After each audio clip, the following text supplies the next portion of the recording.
ଯମୁନା ଯିବାକୁ ମତେ ହୋଇଛି ମନା ରେ କାହ୍ନା କାହ୍ନା କାହ୍ନା।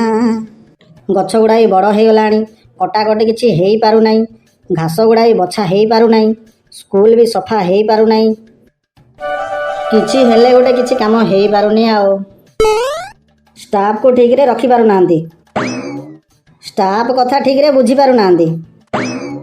ଆଜି ଇଏ ଗଲାଣି ପିଏମ୍ଜିକୁ, କାଲି ସିଏ ଗଲାଣି ପିଏମ୍ଜିକୁ। ଷ୍ଟାଫଙ୍କ ଅସୁବିଧା ଠିକରେ ବୁଝିପାରୁନାହାନ୍ତି। ଆଉ ପାଠପଢ଼ା କ'ଣ ହବ? କ'ଣ ନା 5T ସ୍କୁଲ, ଗେଣ୍ଟା ସ୍କୁଲ ନା। ପିଅନର ବି ଦେଖା ନାହିଁ। ହରିଆ ହରିଆ ହରେ କୃଷ୍ଣ। ହ୍ୟାଲୋ ସାର୍, ମୋତେ ଡାକିଲେ ସାର୍? ହଁ ଡାକିଲି। ଏତେ ସାରା କାମ ପଡ଼ିଛି, କିଛି ହେଇନି, ଆଉ କ'ଣ କରୁଛ? କ'ଣ ଚାକିରି ପିତା ଲାଗିଲାଣି? କାହିଁ ସାର୍ ମିଛଟାରେ ଗାରୁ ଗାରୁ ହେଉଛନ୍ତି? ପିଲାମାନେ ତ ଦୁଷ୍ଟ ହେଉଥିଲେ, ମୁଁ ଟିକେ ଜଷ୍ଟ ଯାଇଥିଲି। ଆପଣ କ'ଣ ମୋ ଚାକିରି କଥା କହିଲେଣି? ମୁଁ ରଖ, ମୁଁ ଆଉ ଚାକିରି କରିବାର ନାହିଁ କି ଆଉ ଏଠି ରହିବାର ନାହିଁ, ମୁଁ ଯାଉଛି।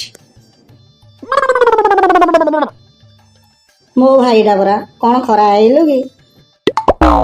ତୁ ଆଉ ମୁଁ 2 ଜଣ ଅଛୁ ଏତେ ବଡ଼ ସ୍କୁଲରେ।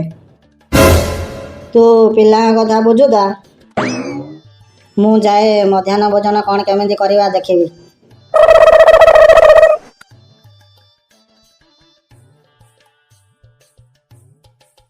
ମୁଁ ନିଜକୁ ପ୍ରଧାନ ଶିକ୍ଷକ କହିପାରୁନି। ମୁଁ ତ ରୋଷେଇ କରିବି, ମୁଁ ତ ବାସନ ମାଜିବି, ମୁଁ ତ ଖାଇବା ପାଇଁ ଦେବି। ଏମିତି ଆଉ ଅଧିକ ଦିନ ଚାଲିବ ଯଦି ମୁଁ ନିଜକୁ ନିଜେ ଭୁଲିଯିବି କି ମୁଁ ଜଣେ ଶିକ୍ଷକ ବୋଲି। ତାଙ୍କ ଦାବି ଶୀଘ୍ର ପୂରଣ କରନ୍ତୁ, ଆମର ଏଠି କାଠିଏ ପାଠ ହେଲାଣି। ଓହୋ, ପିଲାଙ୍କୁ ଆଉ କ'ଣ ପଢ଼େଇବି? ମୋର ତ ହାଲତ ଟାଇଟ୍। ହଉ ଆଚ୍ଛା ପିଲେ, କହିଲ ଆଜି ଖାଇବାଟା କେମିତି ଲାଗିଲା? ବେକାର ଲାଗିଲା ସାର୍। ହଇରେ, ମୁଁ କ'ଣ ତମର ମା ନା ଏ ସ୍କୁଲର ପାଚିକା ଅପା? ମାଲ, ମୋର ହାଲତ ଖରାପ। ହଇରେ ରଘୁପୁଅ କାଳୁ, ମୁଁ ବି କ'ଣ କହିଲିଣି? ରେ ବାପା କାଳନ୍ଦୀ, ଆଜି କହିଲ ଖାଇବାଟା କେମିତି ହେଇଥିଲା? ସାର୍, ଖାଇବାଟା ଏତେ ଭଲ ହେଇଥିଲା ଯେ ଆମେ ବହୁତ କଷ୍ଟରେ ଖାଇଲୁ ଆଉ। ହଁ ସାର୍, ସରି ନାଇଁ ସାର୍, ମୋତେ ବି ପର୍ସନାଲି ସେମିତି ଲାଗିଲା ସାର୍। ଆରେ ମାଧବ, ଡାଲି କେମିତି ହେଇଥିଲା କି ରେ? ସାର୍, ଡାଲି ମାନେ ଆଳୁ ଉପରେ ବସିକି ସାର୍ ବୋଟିଂ କରୁଥିଲେ ସାର୍। ସାର୍, ଖାଇବୁ ନା କ'ଣ କରିବୁ କିଛି ଜାଣିପାରିଲୁନି। ସାର୍, ମୋତେ ବି ପର୍ସନାଲି ସେମିତି ଲାଗିଲା। ଆରେ ହେଲା ଯେ, ଆଉ ଅଣ୍ଡାଟା କେମିତି ଲାଗିଲା?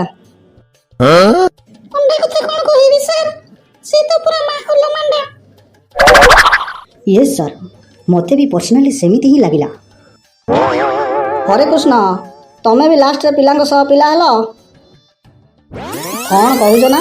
ମୋତେ ବି ପର୍ସନାଲି ସେମିତି ଲାଗିଲା। ଆଉ ହଁ ହରେ କୃଷ୍ଣ, କାଲି ତମେ ରୋଷେଇ କରିବ, ଆଉ ମୁଁ ବି କହିବି ମୋତେ ପର୍ସନାଲି ଏମିତି ଲାଗିଲା। ଆଉ ଶେଷରେ ମୁଁ ଏତିକି କହିବି, ଆମ୍ଭେମାନେ ବହୁତ ହଇରାଣ ହେଲୁଣି।